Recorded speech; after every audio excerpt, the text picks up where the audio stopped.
Welcome to episode 16 of the Welding Codex. This is a podcast for those who want to learn more about the technical side of welding. Welding codes, heat treatment, welding defects, metallurgy, and all the really thrilling material that your high school welding instructor didn't have time to cover. In this episode, welding engineers and CWIs Peter Kinney and Garry finish up their overview of AWS D1.1 structural welding code steel. This episode covers Clause 6, Part F, Ultrasonic Testing of Groove Welds, Part G, Other Examination Methods, and the tables at the end of the chapter. Anyhow, thanks for joining us. Note, Pete and Garry bounce back and forth between code editions 2015 and 2020 during the course of this episode. So we will apologize beforehand if things get a little out of control. Before we get going, time for the advertisements. If you're on a budget and are looking for an affordable online training course for the AWS Certified Welding Inspector exam, visit train-eng.com and check out the online courses for Part A, General Knowledge, and Part B, the Hands-On Inspection. Train-eng, TRAIN-eng.com also has some buffet-style options on the CWI review course. If you only want to take part of the online course, that's an option. If you just want to study NDE or you just want to touch on metallurgy or the metric system, we've got options. There is also a CWI question bonanza with only practice questions. If you like what we are doing here, feel free to make a PayPal donation to my website, texasweldingengineering.com. Also, check out my YouTube channel. There's a lot of material posted over there that isn't here. I started on that one a lot earlier, 4 or 5 years ago. So anyways, the views and thoughts and opinions expressed in the Welding Codex by Peter Kinney are his personal opinions and do not reflect the official policy or positions of the American Welding Society or AWS D1.1 Structural Steel Committee. Any comments provided by our hosts in this podcast are of their opinion and are not intended to malign any religious, ethnic group, club, organization, company, individual, or anyone or anything. The opinions are just the host's opinions on how AWS functions. All that being said, let's dive into Clause 6. Now we're moving out of radiographic to ultrasonic testing. This is Part F of Groove Welds. So as was before, this sets up our procedures and standards that we got to use. One thing to note that this is based for materials from 5/16 to 8 inches thick. If you're outside of that, you got to go to Annex Q. So if you have 1/4 inch welds, unfortunately, either you got to go to Annex Q or do something different like RT. You could easily develop procedures for it, but you can't do them by Part F. And it also has in here for these Part F, you cannot use them for testing tube-to-tube TY and K connections. That's one thing to note because this will lead you astray really fast and make you reject a lot of things because TYK connections are a completely different animal than this Part F is prepared to deal with. Well, and it gets into having a base understanding of your different non-destructive testing methods. And, they've all got their Achilles heels or their weaknesses. And it's understanding that you can't use ultrasonic testing in every situation, or you can't use radiography in every situation. If you try and use ultrasonic testing on, the really thin materials, you're going to have sound waves bouncing all over, and you can develop techniques for it, but it's just not a cookie cutter type situation. So that's something that you need to understand, and that's why the code has made provisions that send you off to Annex Q. And if you get to thicker than 8 inches, and this is my worldview of ultrasonic testing, but you're just pumping so much sound in there to try and get it to penetrate in that you're not going to have any type of sensitivity trying to read a defect in there on 10 or 15 inch thick piece of material, because you're just pounding so much sound in there that, yeah, you might find something, but you don't have any sensitivity or clarity on whether it's an actual defect or just some kind of false discontinuity. So that's kind of why they put the upper the upper limits at 8 inches, just due to the fact that it just takes so much sound energy to try and find anything in a weld or a part that's that deep. So we have, it also allows other variations, and that is discussed in Annex O and H in the 2020. I'm not sure which annexes are those in the 2015 there, Gary. 619.2 just gives us Annex Q. In 819.2 variations, in the 2020, it's Annex Q is now Annex O. And I might have misstated that earlier. O's and Q's kind of look the same, but it's Annex O in the 2020. So you have Annex O and Annex H specify alternative ultrasonic techniques for performing conventional UT and phased array examination of welds. So if you have other variations in testing procedures or acceptance standards that are not in Part F, we need to get approval of the engineer. So if we're doing something different that is not in Part F, that even if we're taking it from Annex O or H in the 2020 code, we need to have approval by the engineer. So as Gary would say, that's one of the superpowers. And I would say if you are the engineer, you need to either familiarize yourself with these other annexes or hire a consultant that knows how to understand when procedures drift into these other annexes. Are they acceptable or not to perform? Well, and if we look at the variations on 2015, there's some stuff written in here. I'm not going to read the whole thing, but such variations include other thicknesses, weld geometries, transducer sizes, frequencies, couplant, painted surfaces, testing techniques, etc. Such approved variations shall be recorded in the contract record. So, and it gets back to with ultrasonic testing, there's a hell of a lot of variables, and like Pete's saying, if you don't understand it, hire yourself a reputable consultant that can help walk you through it and get you some guidance, because like it's saying, variations, thickness, weld geometries, transducers, there's all kinds of different variables that can trip you up and give you problems and issues with ultrasonic testing if you don't know what you're doing. So that's right. So here, the next one we're talking about, piping porosity, and it's recommending RT to supplement UT for electroslag and electrogas welds. That's because UT can't always find porosity as well as RT can. The shape makes it a little more difficult for the sound to catch it. And this is the same in both codes here, is base metals. This wasn't really developed as a pure base metal kind of inspection methodology. So if you just have a piece of plate out there that you want to go inspect, it would be a little difficult to say, oh, just go inspect it per D1.1. There's ways to deal with that, but it needs to be dealt with the engineer.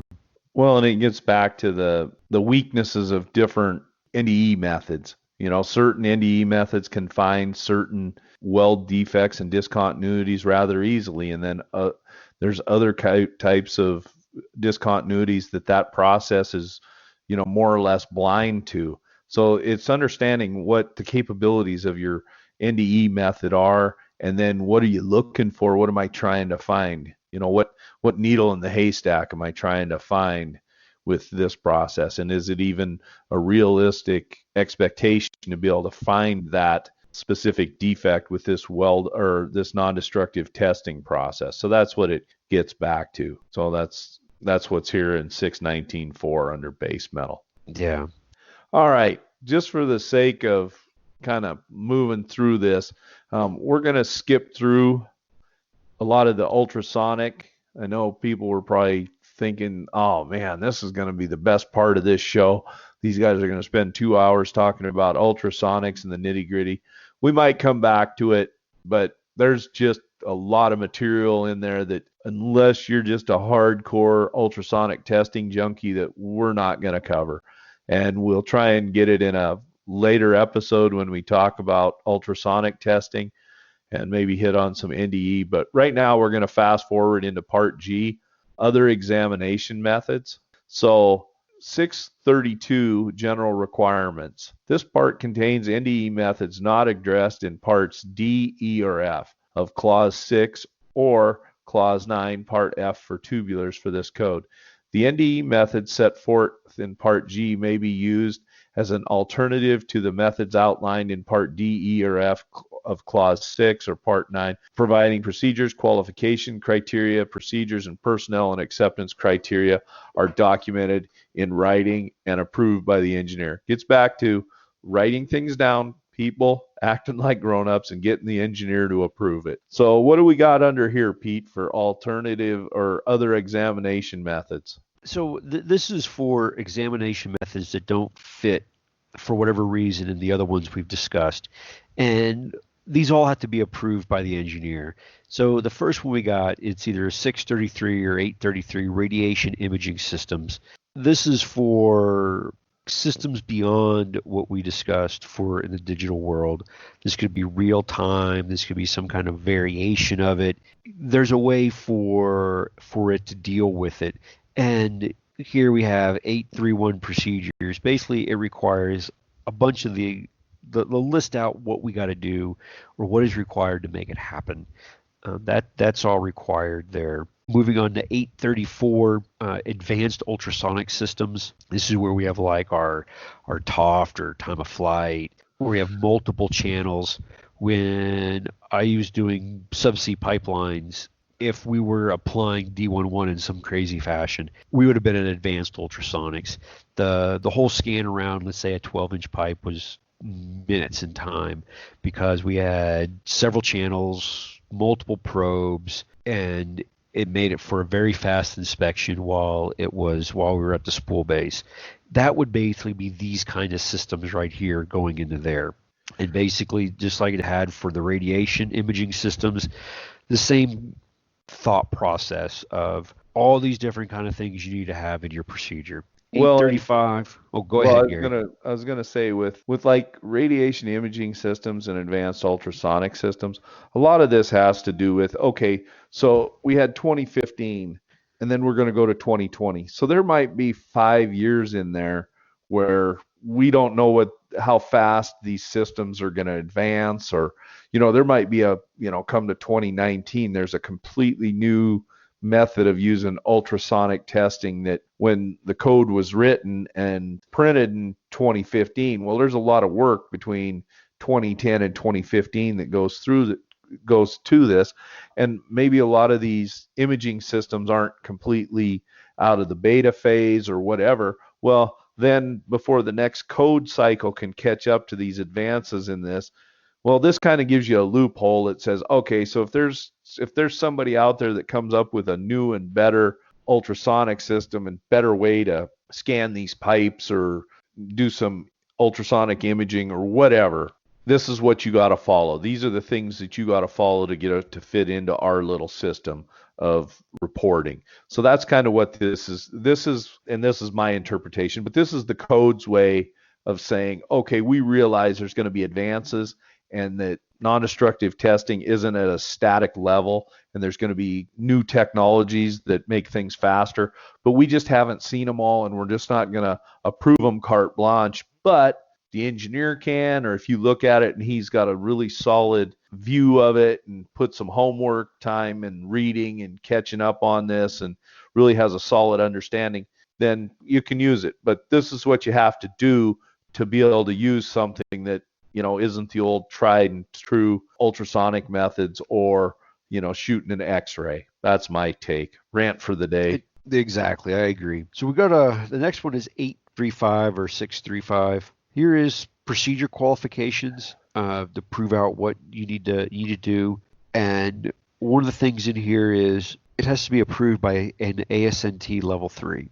That's a good note to follow there. And then it goes through personal qualifications. One is it has that the level 3 has to have a minimum of 6 months experience using the same or similar equipment for examination of welds or piping metallic materials. So this The caveat I would say there is if you're using an outside level 3, make sure they meet that requirement. For some reason, maybe they don't. So you have to be just be careful on that and dot your I's and cross your T's.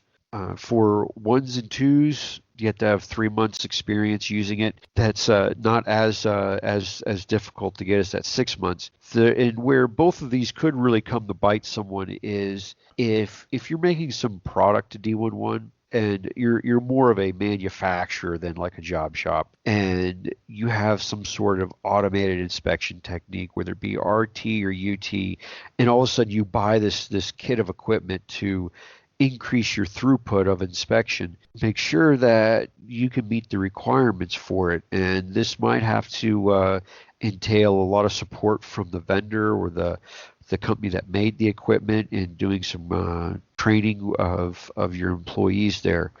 That's just my word of caution on that one. And then we've got 635.3, which is image enhancement. Computer enhancement of recorded images shall be acceptable for improving the recorded image and obtaining additional information. Sensitivity and accuracy of characterizing discontinuities are maintained. Computer enhanced images shall be clearly marked that enhancement was used and enhancement procedures identified. So if you're going to go through and blow something up, you got to tell them, hey, I blew it up and this is how I did it. Exactly. And where this gets used at is it borderline rejectable or is it borderline acceptable? With a lot of technology now, what we would be trying to measure with maybe a pair of calipers or a steel rule and trying to use a magnifying glass and hold your tongue at a certain angle while squinting.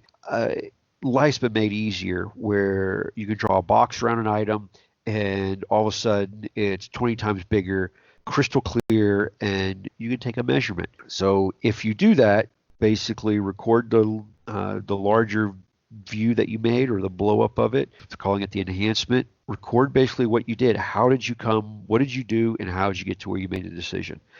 The next item is records. Basically, as before, we identify stuff, keep our records, equipment used, where the weld was. I don't really think there's too much new that wasn't there before. All right. Well, that wraps that up. Now we'll dive into the tables. We're not going to go through every table, but we're going to hit the highlights of the tables. If you look in Clause 6, on the list of tables and figures, it's a healthy one because, well, it covers inspection and you've got a lot of different NDE processes that are covered and different configurations and whatnot. So anyways, run with table 6.1, Pete. I know you've just been waiting weeks to get to this. All I've heard Pete saying is, let's get to table 6.1. Well, here you go, Pete. It's your shot. Run with it, buddy. All right. So table 6.1 or 8.1. So like as we've harped on many times before, the only mandated inspection method is visual, and this is the table it goes to. So the first one is cracks, or I guess we should go through how this table's set up. On the left-hand side, we have the discontinuity category and inspection criteria. Then the next two columns, one is statically loaded non-tubular, the other one is cyclically loaded tubular connections. There's a mirror image of this in Clause 10. So the first one is crack prohibition. We can't have cracks regardless of size or location. So that's little X's mean just apply. Weld base metal fusion. Okay, you got to have fusion to each layer. From a visual perspective, you don't have, unless you have your X-ray glasses out of your Cheerios box, you can't see between inside the weld. But this is where you could have, you ran over some slag that wasn't removed, and all of a sudden you can just see a little chunk of slag sticking out or something like that. You're kind of not having your fusion there. Crater cross section, they have to be filled to the weld size, except for intermittent fillet welds that are outside their effective length. So if you're supposed to be making 3-inch long intermittent fillet welds and your crater is half an inch outside of that or a quarter inch, and the total length is like 3.5 inches, you don't need to fill that crater. Other welds, you have to fill the crater up. While I'm not 100% sure, but my thought process is The reason that you don't have to do it on intermittent fillet welds is if you're making intermittent fillet welds, the part doesn't have a whole lot of stress on it anyway. Weld profiles. So here he says you have to have the weld profiles in conformance with 723 or 623. And we'll cover those in a little bit, but those are basically those little pictures of the different kinds of groove welds or fillet welds and what they're hypothetically supposed to look like. Time of inspection. We can do welds in all steels immediately after cooled to ambient temperature, except for a couple of them, which are ASTM 514, 517, and HPS 70W, or excuse me, 100W. Those we have to wait 48 hours. Now, I think we covered this. I'm not sure if it was the last podcast or it was when we did fabrication there, Gary. But why do we have to worry about those steels? Because you can have hydrogen cracking issues with them. They're a quenched and tempered material, and they're just prone to the phenomenon of delayed hydrogen cracking in them. So that's why they tell you to pump the brakes and come back after 2 days, 48 hours, and then you can buy off the welds. All right. The next one, number 6, is undersized welds.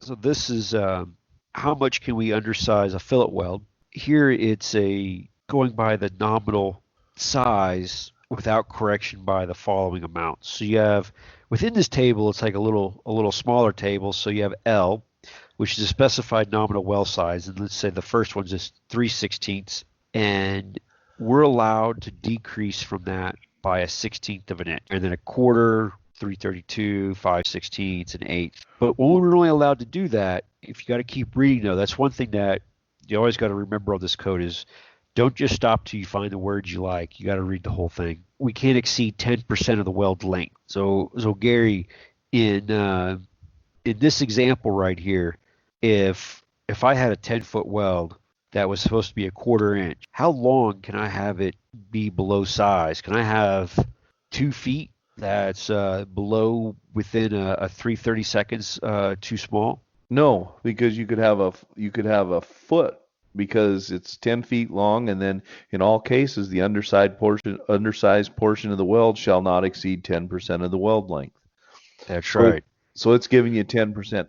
And the code realizes, the people writing the code realize that you're not going to be able to get perfection on these welds. I mean, that's what we're shooting for, but they realize that you might not hit just spot on every time. So they've got an allowance in there that says, all right, so you got, a 10-foot long weld and you got 6 inches of it that's just slightly under. Is it the end of the world? No. We don't need to go back and fix that. We'll give you a little mulligan on that. You can not have to fix that. But if you get over that 10%, no, you got to go back and fix this and get it right. So well stated there, Gary. And another thing to remember is 10% of the weld length. So in our example of 10 feet, and you're allowed to have 1 foot that's a little undersized, it doesn't need to be in one full length of a foot. It could be 3 inches here, 3 inches there, 4 inches over there.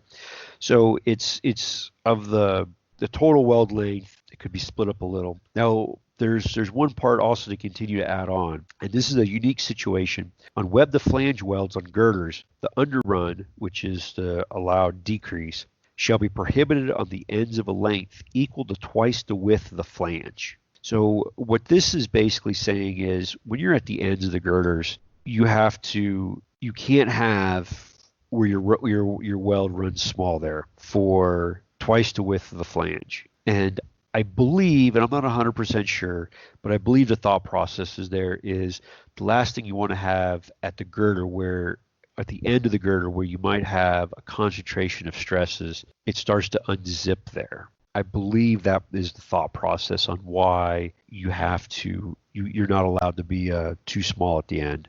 But I don't have anything to back that up. Thoughts on that, Gary? No, and from a common sense standpoint, and I guess just as an engineer standpoint, I could see how that might be the propagation point from which bad things happen. Whereas, if you have the undersized portions in the middle, it's probably not going to unzip. But if you get it started at an end, like you say, the end of a girder, then it just is probably going to run for the length of that thing. So I can understand that. So you probably want to make sure, and this is telling you, at the start and the finish of your welds, you want to make sure that those are like just put in an immaculate state. You want to make sure that you really did a good job on that end.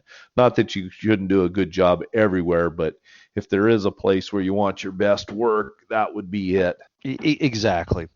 Moving on to number 7, we have undercut, and this one, if you look at it, you'll see it split. So you have undercut that is applicable only for statically loaded, and you have undercut that is for cyclically loaded. So for the statically loaded, for material less than an inch, we cannot exceed 30 seconds with the following exceptions. Undercut to not exceed 1/16 of an inch for any accumulated length up to 2 inches and any 12 inches of length. For material equal to or greater than 1 inch thick, undercut shall not exceed 1/16 for any length of weld. 1/16. So good or bad, depending on which way you feel about it. Some people look at it as a get out of jail free card, and they can have a 1/16 inch undercut the whole length of the weld when you got a 1 inch thick plate. While if you're underneath 1 inch, you're limited to a 30 seconds in any accumulated length up to 2 inches and any 12. So where this 2 and 12, you could take and you could break your weld up into 12 inch long segments, and basically make sure that you don't have anything over 2 inches of undercut in that length of material. What the code is silent on is how do you break up that 12 inches. I have seen people argue, well, that's part of this 12 inches and that's part of that other 12 inches. It's like, well, the way I look at it, and this is Peter Kinney's opinion, is if I can put a foot-long ruler in there and it covers both of them, that's within the 12 inches.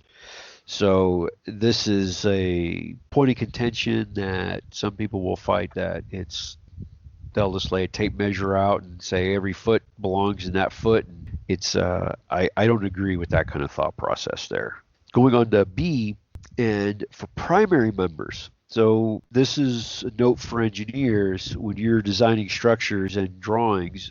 If you have a primary member, you need to designate what the primary member is. I think we covered this also previously in fabrication or maybe design, Gary, I don't remember. But I would not expect your fabricator or contractor, even though maybe it should be blatantly obvious of what the primary member is. I would always label it so no one can feign stupidity of what the primary member is. But its undercut should be no more than 0.01 inches deep. So that's not a whole lot, is it there, Gary? No, that's not a very deep. That's not very deep at all. No, and if I was going to chime in with the 1/32, that's like catching your fingernail on it. If it's deep enough to catch your fingernail on it, that's a 32nd of an inch. But yeah, you get to 0.01, that's 100th of an inch. That's not very damn deep at all. So exactly, and this is when the weld is transverse to tensile stresses from any design loading, and then you're allowed a 30 seconds in all their cases. But the reason they do this is undercut is a fantastic way for things to grow. It's an initiation point, and when it's transverse to the tensile stress, the easiest way to kind of look at that is if you got a bridge gird, you walk up and you take a grinder, you run it across the flange from one side of the flange to the other. That is transverse. That's an easy way I explain that to folks whenever they're like, well, I don't understand what that is. Then it usually makes sense. So there's a big difference in between those. So you may need to, as a fabricator, maybe employ a little more preheat or a little more cleaning to make sure your toes are nice and wetted out, to prevent having this undercut issue and not be fighting it and doing weld pickup every 3 feet down the length of whatever you're building. Porosity is another one that's actually broken into 3 separate rows. The first one is only for statically loaded. The other 2 are for dynamic. The first part is butt joints transverse to the direction of computed tensile stress shall have no visible piping porosity. So similar to our previous example, we don't want to have piping porosity. The The issue with it is in a pure visual inspection scenario, we don't know how big it is underneath. That's why we're limiting it. That's Peter Kinney's thought process on that. For other groove welds and in fillet welds, the sum of the visible piping porosity, a 30 seconds or greater in diameter, shall not exceed 3/8 in any linear inch of weld, and shall not exceed 3/4 in any 12 inches of length of weld. So this is also going back to, you can't just be cherry picking where your 12 inches stops and starts. To me, is if it's within 12 inches of each other, it's the same thing. One issue that is kind of in the works is, what do you do with welds that are shorter than 12 inches? And this will apply farther on down for B and C. And that could be a pretty sticky thing on what you do. And currently the code does not really address that well. Like in a short weld, are you allowed less? Are you still allowed this full gamut? It is currently silent on it. That is true for both the 2015 and the 2020 code. Moving to the next one this is a cyclically loaded acceptance criteria. The frequency of piping porosity in fillet welds should not exceed 1 in 4 inches of weld length, and the maximum diameter shall not exceed 3/32. And then you have exceptions for this are for stiffeners to a web. You're allowed a little bit more on that. I believe, and I'm not 100% sure, but I believe the rationale there is the stiffener to web connection is not as highly loaded as others are. And then moving to C, which is the last one, CJP groove welds and butt welds traverse to the direction of computer tensile stress shall have no piping porosity. So in our previous example, we were allowed some piping porosity in a statically loaded. Here, we're not allowed any. That's a big difference. And then for all of the groove welds, the frequency of piping porosity shall not exceed 1 in 4, and it has a maximum diameter of 3/32. That's because those welds aren't loaded as heavily. But the big takeaway from this whole thing, Gary, the way I kind of look at it is figure out what you're looking for or what you have found, and then which column do you go to. Because if you all of a sudden start grading statically loaded tubular or non-tubular connections to a cyclically loaded tubular connection, you're going to reject things that were acceptable. Do you have any other words of wisdom for our tables 6.1 or 8.1? No, I don't have anything to add for 6.1 or 8.1. We pretty much beat that one to a bloody pulp. But I just say is read. You got to read through these things and read through them carefully, because there could be one word in there that flips the whole meaning of a sentence. So it's just having, the ability to really read through these and understand them.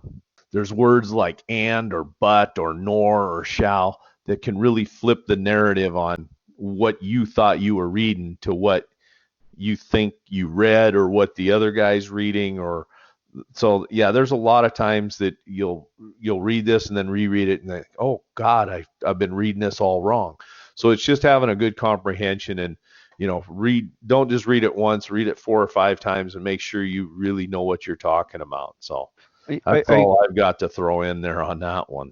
I agree. And sometimes reading aloud, even though however hokey that sounds, sometimes reading it aloud really helps on making sure you grasp every word, especially like the but, the shall, the. So the next table and some of these other tables we're going to go through a little bit faster, because they're not tables that we can really as well talk about, because they're more of something you read and apply to your situation. So the big thing I want to hit on these is make sure you're using the right table for your application. So table 6.2 or table 8.2, this is UT acceptance rejection criteria for statically loaded non-tubular connections and cyclically loaded non-tubular connections in compression. Okay, so make sure you fit into those. Your connection is one of those types. The next one is 8.3, which is also UT acceptance rejection criteria, but this is for cyclically loaded non-tubular connections in tension. If you all of a sudden if you have your your statically loaded connection and you all of a sudden start grading what should be 8.2 to 8.3, you're going to reject things that should have been acceptable. And then on the flip side, if your intention and you really should be using, and you're accidentally using 8.2, you could be accepting things that should be rejectable. So make sure you're using the right table for your work. Table 8.4 or 6.4, this is your pennies for your whole type IQI requirements. So this basically, you have a column for thickness material, and then what size IQI should you be using, and what the essential hole is. Pretty self-explanatory table. This is something you'd find in your RT procedure. What I was going to say is, your penny is it's a penetrometer. I don't know if I pronounced that right, but it's got these little holes in it. And there's a 2T hole and a 4T hole and sometimes a 1T hole. But anyways, you put this on your film, and then when you shoot your x-ray, you go over and look at this, and it's off on the side of your radiograph, and it's going to tell you if you can see the 2T hole. So if you can see that 2T hole, it tells you, hey man, this is a crystal clear image. Or if you just hit it with way too much radiation and it was way too long and you just burned that radiograph to a piece of crispy chicken, you might not get any of the essential holes. So that's what this is telling us, without getting too much off into the weeds of, the basics of radiography. But that's what the IQI, the image quality indicator, is telling you. It's telling you whether you got a crystal clear picture or if it's just a blob. Like those old Bigfoot pictures that you'd see with the Bigfoot supposedly walking through the trees and there's no clarity to it or whatever. Same with radiographs. Are we looking at a crystal clear picture, or are we looking at, pictures taken by the amateur photographer of the UFOs or the Bigfoot, and it's just a blurry picture? It could be UFOs or it could be swamp gas. So that's what this is telling us. Yeah, we're looking for Nessie. So the same thing with IQIs with the wire type, which is the next table, 8.5, 6.5. Table 8.6 or 6.6, this is placement of your penetrometers and it's you're going by thickness, and then or if you're having, it goes by thickness and it also goes by length. So if you're dealing with equals and you have less than 10 inches or greater than 10 inches, or you have unequal thicknesses with both the two length ones, it'll tell you how many you have to put and how you select them and what table from the different ASTMs. This is, like I said, this should all be in your procedure. Now we're going to table 8.7, and I really want to go into this table when we do our dive on UT. I think a lot of people wouldn't really, they'd kind of gloss over this. What I really want to say about this is know what the type of joint you have that you're inspecting. Know your face A, your face B, face C. Understand that. Understand your thicknesses, and you basically, you follow over your joint. You find a number which then correlates to how you and where you put your ultrasonic probe. But I want to go into this into much farther detail on another podcast, because I think a lot of people will be interested in that are gung-ho for UT testing. Table 8.7 spans actually 2 pages, because you have your procedure legend that'll tell you all your different angles, where you're using for your top quarter, your middle half, and your bottom quarter. So these 2 things, like I said, this kind of stuff needs to be in your procedure. Moving over to 8.8, this is for your UT equipment and calibration qualification. If it was Peter Kinney's inspection company, I would really look at making this as some sort of checklist that you go through whenever you're doing your work there. And here it has it where he walks through all the different places, and it gives you your code clause to go to and a frequency for it. And note, some of these could be pretty short, like 2 hours. So note to self on that one. Now we're moving on to figures 8.1, 8.2, and 8.3. Make sure you know what you're inspecting, because these tables are different. Figure 8.1 is discontinuity acceptance criteria for statically loaded, non-tubular, and statically or cyclically loaded tubular connection. Make sure you know that your part fits with inside these figures here for 8.1. And figure 8.1 continues on to the next page where we have some discontinuities drawn in here, and we have limitations for where these discontinuities live and sizes. We have several cases. We have 3 cases here for discontinuities for different welds on where the indication is found at. Because an indication close to the surface or close to each other, you start to have some more interactions, or it's more likely to grow than an indication smack dab in the middle where the stresses on it are much lower. That's part of the thought process. We actually have a 4th one. I forgot it, at a free edge for CJP Groove Welds. Same thought process. Like I said, this was for statically loaded non-tubular, statically loaded, or cyclically loaded non-tubular connections. 8.2 is acceptance criteria for cyclically loaded non-tubular connections in tension. So now we've added that on there. And it, like the other ones, also has different cases for where the discontinuity is located within the joint. Has all the same 1 through 4. Figure 8.3 is also acceptance criteria for cyclically loaded non-tubular connections in compression. So as we've stated many times before, when you're in compression, cracks are less likely to grow, or indications are less likely to grow in the cracks. But we have all the same, just as we had in the other ones. We have discontinuity locations within the weld and their allowance. This one's a little different because we actually have a case 5 as well. So that's one thing that's a little different. Figure 8.4 is when we keep saying about a penny. It's not something you can get penny candy with, but it's a whole type IQI. Basically it has the dimensions correlating to the different sizes. What is the size and the thickness and diameter tolerances. This is, I believe, is straight out of the ASTM standard. Figure 8.5, same, but now we're doing with a wire IQI. 8.6 and 8.7, or 6.6 and 6, figure 6.6 and figure 6.7. This is where we place these on the weld joint. So we have a diagram that basically shows us how and where pennies go, where the names of things can occur. And if I had a procedure, I'd basically have something very similar to this too, for different that my radiographers would run into. 8.8, 8.9, same thing, but these are where we have transitions from a thick to a thin. Walks us through how to deal with them. Figure 8.10 is, as we spoke about before, we cut our runoff tabs off, we clean it all up with a grinder, make it nice and pretty, and then we put edge blocks on to perform our inspection.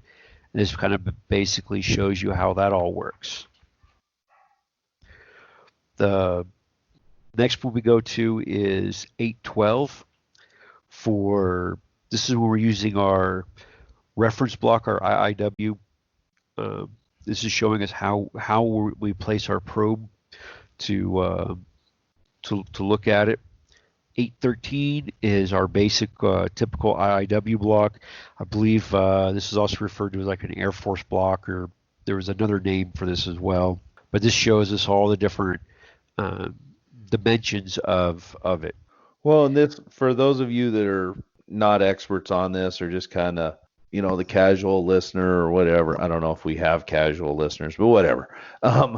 This is just, these blocks are used to calibrate and get your instrument, your ultrasonic instrument, dialed in so that you can find a certain size hole, or you can find, reflective surfaces or whatever. So some point somebody went through and put all these holes in there, and notches and grooves and curves and whatever, so that you can get your UT machine dialed in your screen so that you can see, okay, I'm seeing this sized hole, there's an 060 hole. Okay, I can see that 060 hole every time I pass over it. It's showing up, or I'm finding a certain notch at a certain depth. So that's why they have these, is so that you have a reference block, something that you can tell. It's a known quantity. I've got a hole at this depth in this type of material at this angle. Okay, I can find that every time it's showing up. All right, I'm good to go. I can go out and do an inspection with a really good degree of certainty and confidence that I'm going to find defects of this size at this depth at this location. That's all those are doing. That's right. And figure 8.4 is a different type of block, but this is also for its distance and sensitivity reference block. Kind of looks like the letter U. Now, figure 8.15 is another one that I want to dive into on our selective podcast on this one. 6.15 or 8.15, this is how we're doing our scan plans, where it has all the different movements and where you have the transducer, as in, like, are you running the transducer down the weld the axis of the weld? So basically you're riding it on the cap or the root of the weld. One thing is, if for the fabricator, if the inspection company needs to do this, you basically need to, at a minimum, flat top that weld. And I would go more for and make sure there's no harsh edges where the transducer can ride all over it. You might as well be basically looking at making it flush. So you got different patterns of how you move the transducer around. This would be something you would definitely find of some nature of this in your inspection procedure. We'll do a deeper dive on that one. Gary, is there anything to add on that one? No, it's just giving you a guide on how you're going to move your transducers and what the code's expectations on your search patterns are. And it's a good starting point. I don't think it's the end all be all, but it's a good starting point that you can build on. And like you say, if it was Pete's NDE Corporation, you'd probably have something similar to this boiled down and put in your procedure that said, okay, we're going to do this, this, this, and this. Then this would be a good starting point. Correct. Yeah. It goes a lot about how you wiggle the little guy, the little transducer rastering of the transducer. Figure 8.16 is where you put the transducer on the different kind of blocks, if it's on a DS block, a resolution block, or an IIW.